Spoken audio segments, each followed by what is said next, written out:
autoridade a respeito da lei, a respeito dos profetas, porque ele precisava não só apenas de seguidores. Nós lemos aqui sobre João, que era o apóstolo amado de Jesus. Ele estava próximo a Jesus. João, ele não só seguia a Jesus, como ele amava de verdade. Ele não estava ali só pelos milagres. Ele não estava ali só para ter o sustento na sua casa, porque nós sabemos que o ministério de Jesus era rico. Ele não estava ali só para ser promovido, só para ter o título de apóstolo, só para ter... Não, ele estava ali porque ele amava verdadeiramente Jesus. Não era um mero seguidor, irmão Manuel. Ardia algo no seu coração. Ele estava sempre próximo a Jesus. Na ceia nós vimos que ele deita a sua cabeça no peito de Jesus. Para fazer isso tem que ter uma liberdade, tem que ser amigo de verdade, tem que amar de verdade. E era isso o ministério de Jesus. Ele não queria apenas seguidores, ele queria discípulos. Ele queria fazer discípulos. E quando ele partisse, quando ele fosse assunto ao céu, essa chama continuaria ardendo no coração dessas pessoas.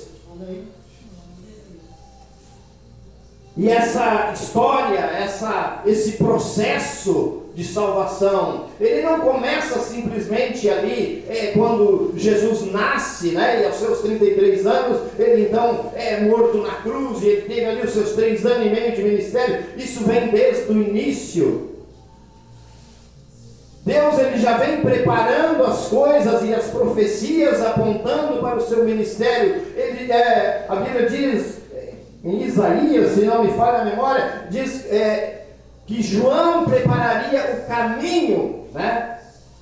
Preparai no ermo veredas a nosso Deus. O Senhor diz, eu enviarei o meu anjo, chama João Batista de meu anjo, que preparará o caminho diante de mim. Amém. Então é toda uma preparação. Depois que Adão e Eva caíram, Deus começa uma preparação de resgate. Ele tem o seu plano de resgate para salvar a humanidade. Amém. Deus chama Abraão do meio da sua parentela. Abraão, nenhum profeta, pregava para ele, anunciava coisas para ele. Não tinha um pregador, não tinha nada que pudesse. Ele vivia no meio do paganismo. E Abraão ouvia a voz de Deus. Abraão, que era Abrão, né? Depois que foi trocado o seu nome para Abraão. Depois Deus vem provar o seu servo. E você conhece bem a história. Prova de fé, prova de fogo. O que dizer também de Moisés? Depois que sai do Egito, os seus 40 anos de idade, ele sai do Egito. Ele não sabia que ele tinha um ministério. Ele não sabia que ele era o escolhido. Ele sai do Egito como um fugitivo, né? Ele assassinou aquele egípcio. Ele sai dali como um homicida. Aos olhos das pessoas que ficaram, Moisés, ele era um homicida. E ele fugiu. Ele deixou aquela vida rica que ele tinha no Egito e foi apacentar ovelhas. E nisso passa mais 40 anos. Você conhece bem a história. Deus fala com ele no Sinai e, olha, tu tem que voltar lá no Egito e tirar o meu povo. Mas está se falando, irmão Jessé, de quase 3 milhões de pessoas. Agora, Moisés não é mais aquele jovem, né? Naquela época as pessoas viviam mais, a pessoa com 40 anos era, né, gurizão ainda. Mas ele já tinha mais 40 no lombo, ele era 80. A barba já está branca, o cabelo já está grisalho. E ele recebe essa incumbência de Deus. Isso não era, irmãos, como nós sair daqui e abrir um ponto de pregação numa cidade vizinha, não era.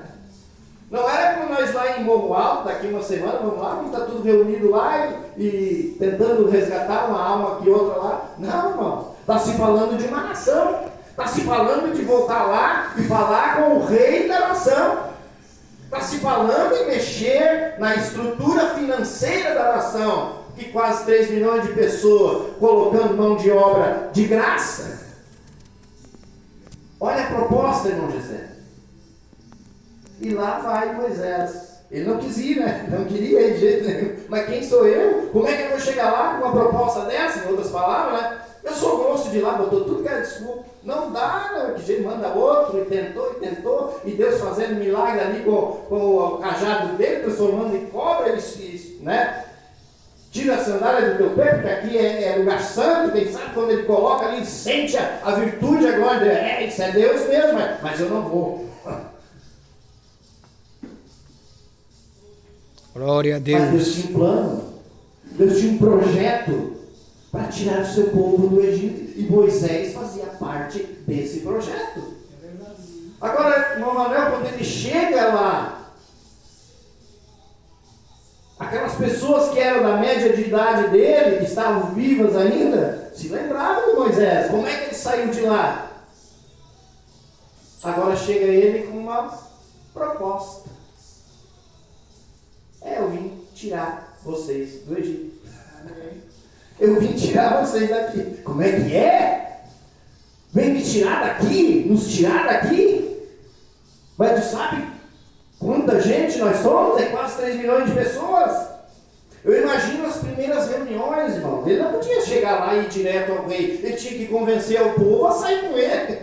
Não adiantava convencer o rei e não convencer o povo. Ele precisava de seguidores. Ele precisava fazer ali seus discípulos que iam pegar junto com ele para o que deve é. E a propostinha era o quê? Para onde é que tu vai nos levar, Moisés? Para o deserto. O que tem no deserto? Nada, irmão. Imagina acomodar no deserto, irmão Lauro, quase 3 milhões de pessoas. Sem água, sem remédios, sem farmácia, sem nada. Velhos e crianças, pessoas, quem sabe, mutiladas do trabalho do Egito. Levar tudo para o deserto. Era essa a proposta. E Deus foi com ele e ele conseguiu. Irmãos, quando Deus planeja, o seu plano vai se cumprir. Amém, glória a Deus. A igreja permanece de pé. Nós temos visto de tudo no nosso tempo. Na nova geração que está por aí, nós temos visto de tudo. Mas a igreja de Deus continua. Ela vai continuar. Amém, irmãos? E Moisés consegue atravessar o deserto com quase 3. E Jesus não costumava fazer isso. Ele insistiu: tu me amas, Pedro? Eu te amo, Senhor. E um pouquinho deu mais uma voltinha, chegou perto. Ô Pedro, João, né? Tu me amas? Então apacenta as minhas ovelhas. Terceira vez, aí me entristeceu. Tu sabe todas as coisas, eu já te disse que eu te amo. A resposta, a gente vê palavrinhas educadas, mas o tom não era esse. Tu sabe que eu te amo, tu sabe todas as coisas. E aí, o final aqui disse, versículo 19, e disse isso significando como vamos seguir em frente. De um jeito ou outro, faça o que você tiver que fazer, mas faça, porque lá no fim vai ser cobrado. E é isso que Jesus fez.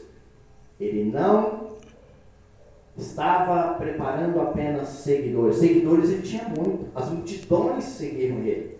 Mas uma grande parte estava atrás do quê? Dos milagres, da cura. O irmão Celso pregou sobre a multiplicação dos pães e os peixes, né? Depois que Jesus fez ali o milagre dos pães e dos peixes, quando ele chegou num outro lugar, eles já estavam lá esperando. Porque eles queriam comer de novo.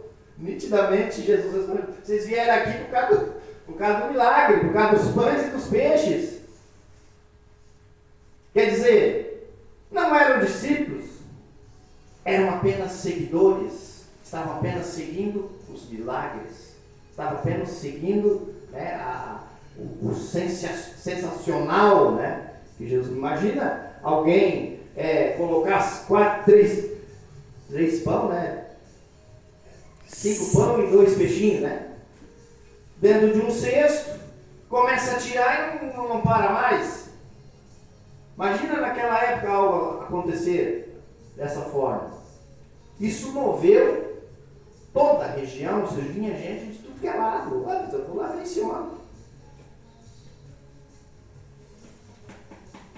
O milagre é comida, é bebida. Então ele tinha muitos seguidores, mas ele queria fazer discípulos. Pessoas que o amassem a tal ponto, mesmo sabendo que ia enfrentar, quem sabe a mesma, como Pedro foi crucificado, ele que pediu para ser crucificado de cabeça para baixo, mas não negou. Era esse o tipo de amor que Jesus queria. Eu falei de Abraão. Abraão não fez milagres, mas foi o herói da fé, foi o pai da fé, foi o pai de muitas nações. E algo me chama a atenção aqui nesse episódio da cruz.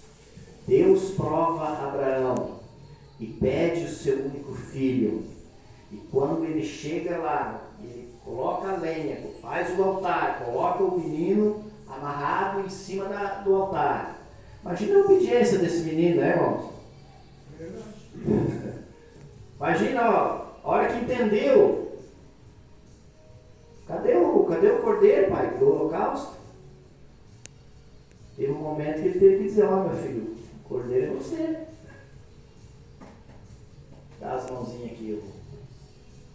Não sabe que idade tinha o garoto, podia ser já um jovem, né? E ele dá as mãos para o pai amarrar. Eles não sabiam que Deus não ia ir até o fim. Imagina o que ele estava pensando, irmão, deitado sobre a lenha, no lugar do holocausto. A Bíblia não diz também se Abraão já tinha acendido ali, ou se Deus ia consumir, porque havia de duas maneiras, né? Imagina a hora que ele está ali, ele vê o seu pai erguer o cutelo. Prova de fé. E Abraão ia fazer. Quando ele vai baixar, o anjo brada e diz, não faça, porque agora eu sei que temes a Deus. Mas eu sei de uma mulher. Eu sei de um homem. Na palavra. Que foi negado até a oração. Você acha que Maria, conhecendo as profecias, sabendo que o seu filho era o Messias prometido, ela não sabia o que ia acontecer? E Maria, adiantava ela dobrar o joelho e orar para que aquele evento não acontecesse com seu filho? Não. Quando o anjo falou com ela, e ela creu na palavra do anjo, que ela seria a mãe do Salvador do mundo, ela sabia como seria o fim. Ele seria levado como ovelha muda ao matadouro. E ela não. A ela foi negado esta oração. A mãe, vendo o seu filho como sacrifício vivo, ele não estava sobre o altar de lenha, mas estava sobre o madeiro. e ela teve que assistir. Ela viu o seu filho sendo imolado. Naquele dia, não tinha para quem apelar. Quando o soldado pega a lança, ela sabia, os que estavam assistindo sabiam que ele ia cravar aquela lança em Jesus. É por isso que nós estamos aqui, irmãos. Você sabe o valor da Páscoa. Você sabe o valor da morte de Cristo. Foi para salvar a você e a mim. Foi para que você estivesse aqui hoje, adorando a Deus nesse altar, ouvindo essa palavra. Seja discípulo e não só seguidor. Amém? Estamos de pé em nome do Senhor Jesus.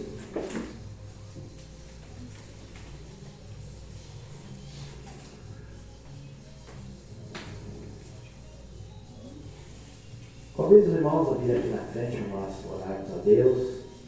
Se alguém tiver pedido de oração, enfermidade, vamos orar em nome do Senhor.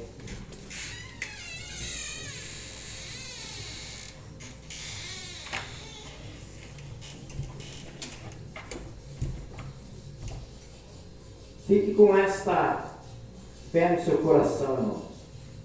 Às vezes a gente pensa, nós estamos fazendo pouco, estamos em poucas pessoas, mas você é um discípulo do Senhor, uma discípula do Senhor. Você está no caminho certo. Você faz parte do plano de Deus. Amém? Então feche seus olhos, oramos a Deus, pedimos a graça do Senhor. Senhor Deus, te agradeço, Deus, por esse momento que podemos refletir na tua palavra, podemos estar na tua casa e adorar o teu santo nome, Senhor. Obrigado pela sua presença, Senhor. Obrigado que o Senhor tem dado força, dado ânimo e coragem aos teus filhos, às tuas filhas.